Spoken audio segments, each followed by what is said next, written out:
Alright, it's a new week and we've got new challenges. Welcome back to Backyard Wrench Bender. It's a sunny day. I have two sources saying it won't rain, so naturally I'm cautious. Today we're working on the driver's side door. And we've got a lot to do, so let's get at it.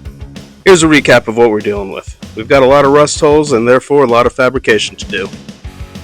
I think I'm going to have to replace this entire bottom end of the door before we can work on the sheet metal on the outside. And I'm going to have to completely rebuild this corner. But before anything else, we need to get this C-channel removed.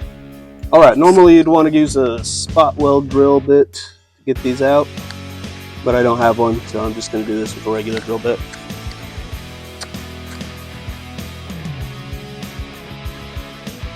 It's mid-morning and this door is already too hot to touch, so I'm going to throw my gloves on, that way I can keep working.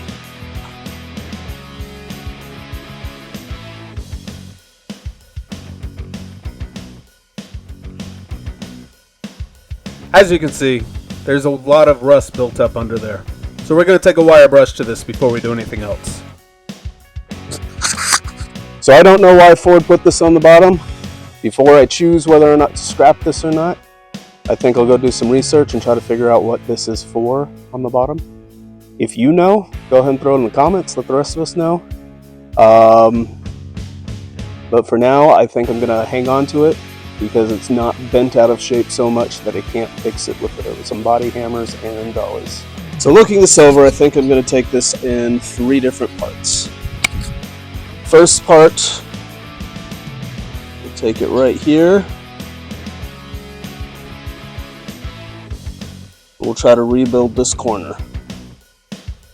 Second part, we will probably take the metal up to here, all the way across. We'll try to rebuild this strip. And the third part, we'll take here, and we'll go in and we'll see if we can't just patch up these little holes through here. Since there's not much going on this end, and this is much tighter bend, much more complicated curve, so we'll just do the bare minimum of what we need to do. First, I think we'll take this long middle section. Let's get fabricating. And welcome to my makeshift workbench. Got myself a couple of cheapo sawhorses, cheapest ones I can find, and a scrap piece of wood to work on.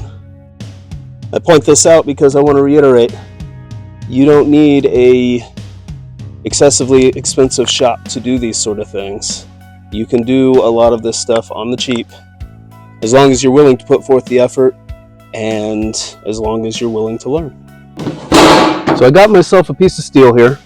I found that the home stores typically overcharge for small sheets of steel, and in my area the steel suppliers will only sell you steel in 4x8 sheets. I looked around my area and I found this steel at the ranch stores. I got this piece for about 24 bucks, and you can get about half this piece for around 8 to 10 bucks. First thing I did was measure the length of the door. I need just under 36 inches of metal. I want to make sure I give myself some extra metal to play with. So I am going to cut this into strips, weld the strips together, see if I can clean that up and make a nice long piece of metal to work with. So the camera keeps shutting off. So here is where I'm at. There's the weld. So here's what I did.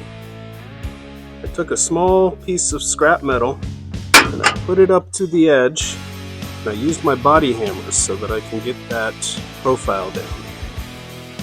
Now with this, I'm going to go make myself a mold to use so that I can make one long strip. So I'm a big believer in using what you've got. And what I have is a whole bunch of scrap wood from past projects that just aren't really good for much of anything. I tend to just gather this stuff up for about a year, load it all up on a trailer and take it down to the dump. But until then, I often go back and grab random pieces for different projects. So for this, I took one of those random pieces and I cut it down, and it just so happens to fit the same shape as that contour on the door.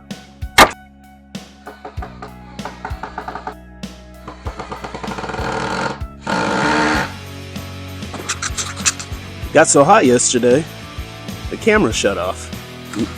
So I'm out here in the morning, hoping I can get this done before it gets too hot again. Ice is supposed to be in 97 degrees.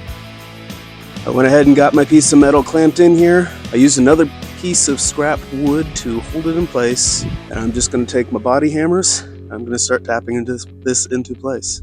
Best advice I can give for this is take your time. Let's get to work.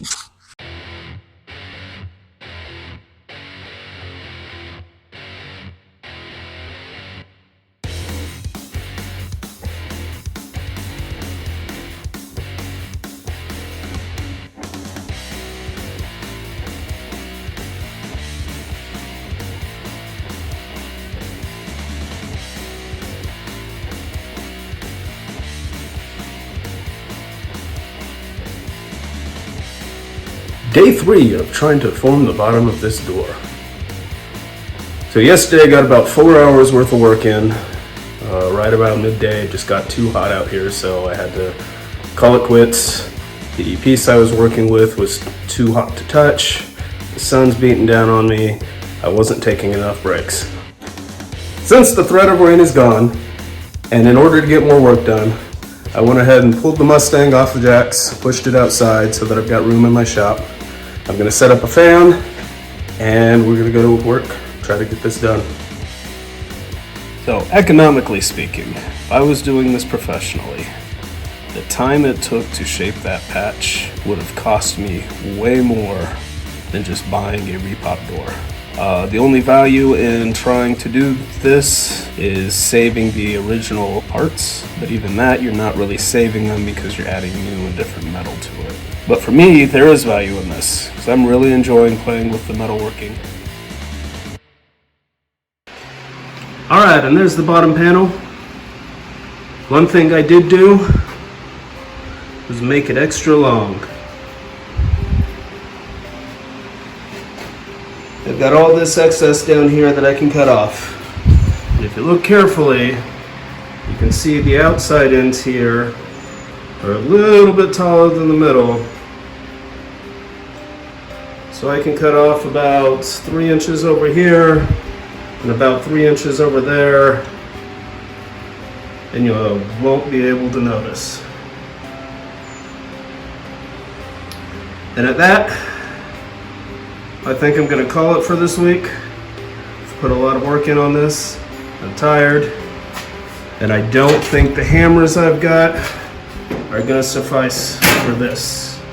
So I'm going to have to come up with something else next week to rebuild that corner. So we got the bottom door patch done for this week.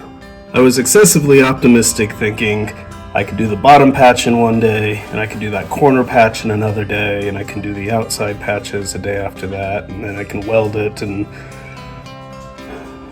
But as things do, it didn't work out that way.